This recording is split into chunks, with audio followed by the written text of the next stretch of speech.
स्वागत है। मैं शाहना परवीन। जानते हैं क्या है खबर। 3 जनवरी को सावित्री बाई फुले की जयंती पर विशेष। पुणे में कब बनेगा सावित्री बाई फुले राष्ट्रीय स्मारक, उठने लगी आवाज। लड़कियों के लिए खोले गए देश के पहले स्कूल की इमारत बदहाल। हेमलता महेस्के जी की यह रिपोर्ट। जानते हैं विस्तार से यह खबर है पुणे से। देश में लड़कियों के लिए पहला स्कूल खोलने वाली सावित्री बाई फुले की पुणे स्थित कर्मभूमि को कब राष्ट्रीय स्मारक बनाया जाएगा।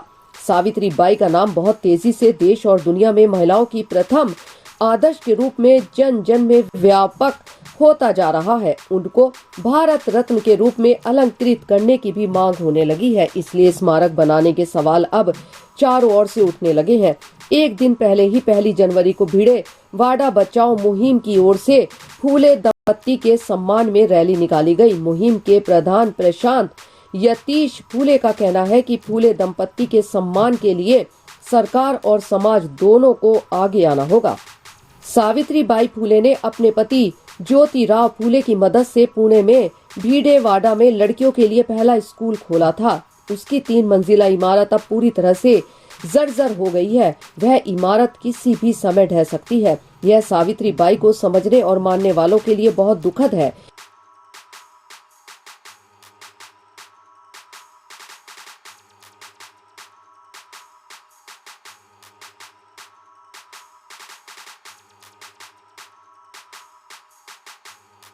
पुणे के भीड़वाड़ा में लोगों की चहल पहल बढ़ गई है। पत्रकार, समाज सेवी, शोधार्थी सब वहां पहुंचने लगे हैं।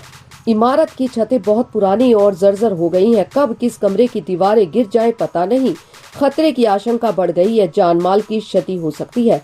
स्थानीय प्रशासन या महानगर पालिका को तत्काल उस इमारत की जीर्णोद्धार के लिए कदम उठाना जरूरी हो गया है। इधर देश दुनिया में सावित्री बाई की प्रसिद्धि बढ़ती ही जा रही है।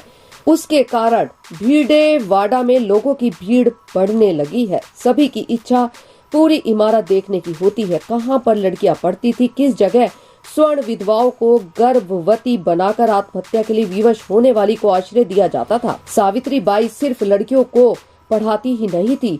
उनके समय में विधवाओं पर बहुत अत्याचार होता था। इतिहास जाने तो यह पता चलता है कि 4 साल में 100 से अधिक महिलाओं को इस इमारत में आश्रय दिया गया था और उनकी जानें बचाई गई थी। सावित्री बाई और इनकी सहयोगी कहाँ क्या करती थी आदि बातें अब सबकी जिज्ञासा का विषय बन गई है।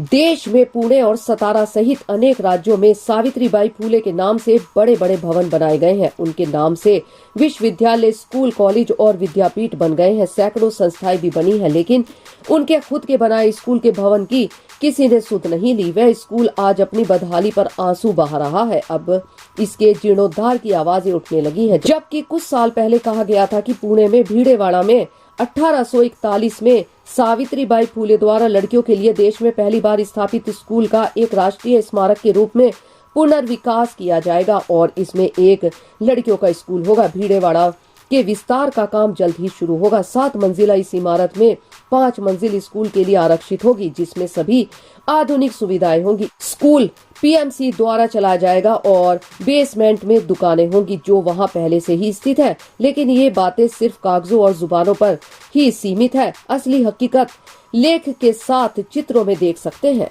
19वीं शताब्दी के उत्तरार्ध में पुणे के पुराने शहर में एक 8 वर्षीय लड़की की शिक्षा प्राप्त करने की इच्छा को रूढ़िवादी विचारों वाले स्थानीय समुदाय के कठोर प्रतिरोध का सामना करना पड़ा। डॉक्टर विश्राम राम जी घोले की बेटी काशीबाई समाज सुधारक और शिक्षाविद सावित्री बाई फुले और अन्य शिक्षकों द्वारा संचालित बालिका विद्यालय की छात्राओं में से एक थी। स्थानीय समुदाय हालांकि दृढ़ था कि लड़कियों के लिए उद्यम करना, शिक्षित होना अस्वीकार्य था और घोले को अपने बच्चे को भेजने के लिए हतोत्साहित करने का प्रयास किया गया। जब उनकी मांगों को पूरा नहीं किया गया तो काशीबाई के रिश्तेदार माने जाने वाले कुछ लोगों ने कथित तौर पर बच्चे को जहर दे दिया। यह उन कई उपाख्यानों में से एक है जो सावित्री बाई फुले द्वारा महिला शिक्षा की दिशा में काम करने वाली सामाजिक परिस्थितियों को स्पष्ट करती है। उनका काम अनुकरणीय से कम नहीं है। लड़कियां और महिलाओं के शिक्षित होने का मार्ग प्रशस्त करता है। घोले जो फुले परिवार के निकट सहयोगी थे, दृढ़ इच्छा शक्ति वाले व्यक्ति थे। दुर्घटना के बावजूद उन्होंने अपनी दूसरी बेटी गंगूबाई को स्नातक स्तर तक शिक्षित किया।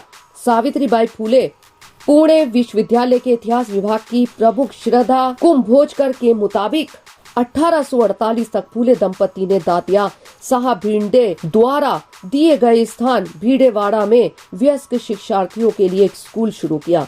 उन्हें जल्द ही अपने सहयोगी और मित्र उस्मान शेख के वाड़ा में जाना पड़ा, क्योंकि रूढ़िवादी जनता के दबाव में उन्हें अपनों से बहिष्कृत कर दिया गया था। सावित्रीबाई ने उस्मान की बहन फातिमा शेख के साथ पड़ोस में लड़कियों को पढ़ाना शुरू किया। 2 साल के भीतर पुणे में लड़कियों, शूद्रों और अति शूद्रों के लिए और भी स्कूल शुरू किए गए। भारत की पहली महिला अध्यापिका और समाज सुधारक सावित्रीबाई फूले ने महिला सशक्तिकरण के लिए काम करने के दौरान उन्हें कड़े संघर्षों को झेलना पड़ा। महिला अधिकारों की आवाज उठाने के दौरान उन पर कीचड़ फेंका जाता था। उन्होंने कन्या शिशु हत्या को रोकने के लिए भी काम किया, अभियान चलाए और नवजात कन्या शिशु के लिए आश्रम तक खोला ताकि उन्हें बचाया जा सके। सावित्रीबाई फूले ने अपने पति ज्योतिराव के निधन के बाद दत्तक औलाद होते हुए भी खुद पति का अंतिम संस्कार किया, जबकि इस कार्य के लिए उस समय महिलाओं पर कठोर पाबंदी थी। वे सुधारिका एवं मराठी कवित्री थी। उन्होंने अपने पति ज्योतिराव गोविंदराव फूले के साथ मिलकर स्त्री अधिकारों एवं शिक्षा के क्षेत्र में उल्लेखनीय कार्य किए। उन्हें आधुनिक मराठी काव्य का अग्रदूत माना जाता है। उनका जन्म महाराष्ट्र के सतारा जिले के नायगांव में 3 जनवरी 1831 में हुआ था। 10 साल की हुई थी तो उनका विवाह 13 साल के ज्योतिराव फूले से कर दिया गया। ज्योतिराव ने उन्हें पढ़ाया लिखाया और उन्हें शिक्षिका बनाया। सावित्रीबाई ने 1859 में गर्भवती बना दी गई विधवा महिलाओं के लिए केयर सेंटर बनाया, जहां आत्महत्या के लिए मजबूर विधवाओं को बेहतर जीवन जीने का मौका दिया गया। सावित्रीबाई को कोई जैविक संतान नहीं थी। उन्होंने विधवा महिला से एक बच्चे को गोद लिया जिसका नाम यशवंत राव फूले था। यशवंत को पढ़ा लिखा कर डॉक्टर बनाया। फूले दंपति ने सत्य शोधक समाज बनाया, जिसके जरिए बाल विवाह रोकने, अंतर जातीय और विधवा विवाह को बढ़ावा देने का अभियान चलाया। सावित्रीबाई ने अकाल के दौरान लोगों की मदद की। प्लेग फैला तो अपने बेटे के साथ रोगियों की भरपूर मदद की। बाद में 1897 में 10 मार्च को सावित्रीबाई फूले का निधन हो गया। धन्यवाद। समाचार के बारे में आप अपनी राय कमेंट बॉक्स में जरूर बताएं। लाइक और सब्सक्राइब करना ना भूलें और अधिक ताजा तरीन खबरों के लिए जुड़े रहे प्रखर गूंज न्यूज डेस्क के साथ।